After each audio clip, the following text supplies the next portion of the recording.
पशूनां पतिं पापनाशं परेशं गजेन्द्रस्य कृत्तिं वसानं वरेण्यं जटाजूटमध्ये स्फुरद्गाङ्गवारिं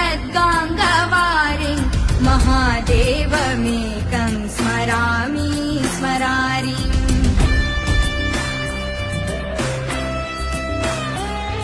महेशं सुरेशं सुरारार्तिनाशं